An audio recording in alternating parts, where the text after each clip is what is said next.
সমান এই দুনিয়াতে আমরা এই দুনিয়াতে দেখবেন কোন সুন্দর জিনিস দেখলে, সুন্দর বস্তু দেখলে আমরা কি বলি?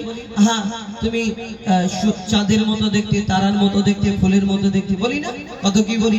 আবার কেউ কারোকে অতিরিক্ত যদি ভালোবেসে ফেলে, তাকে দেখে আমরা বলি, হ্যাঁ আল্লাহ তোমাকে ফুরসত করে বানিয়েছে, তোমার থেকে সুন্দর দুনিয়াতে আর কেউ নেই, আল্লাহর কি বলি না?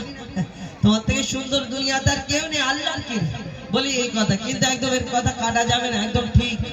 যে এই কথা বলে যে তোমার থেকে সুন্দর দুনিয়াদের কেউ নেই, ওকে একবার গিয়ে প্রশ্ন করো না, তোমাদের সুন্দর ভালোবাসার জিনিসটাকে যিনি সৃষ্টি করেছে সেই মহান আল্লাহ পাক রব্বুল আলামিন, তাহলে তিনি কত সুন্দর হতে পারে? আমরা কোনোদিন ভাবি তোমার ভালোবাসার জিনিসটা যিনি সৃষ্টি করেছেন, যিনি বানিয়েছেন, তিনি কত সুন্দর হতে পারে? আমরা এটা ভাবি না। কবি ছন্দের মাধ্যমে আরো কি লিখছে দেখো।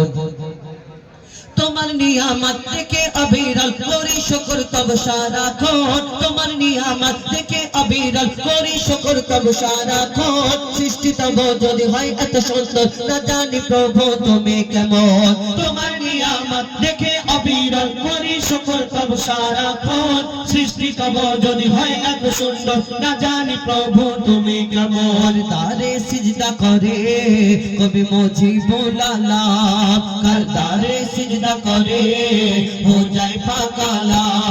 সে যে আমার মালিক, সবার মালিক, আমার মালিক, সবার মালিক। আল্লাহ মেহেরবান, আল্লাহ মেহেরবান, আল্লাহ মেহেরবান। কে বলল বলো ধরা সারা জমিন আসমান, সুবিশাল নীল আকাশ কে রাখিল ভাসমান। সে যে আমার মালিক, সবার মালিক, আমার মালিক, সবার মালিক।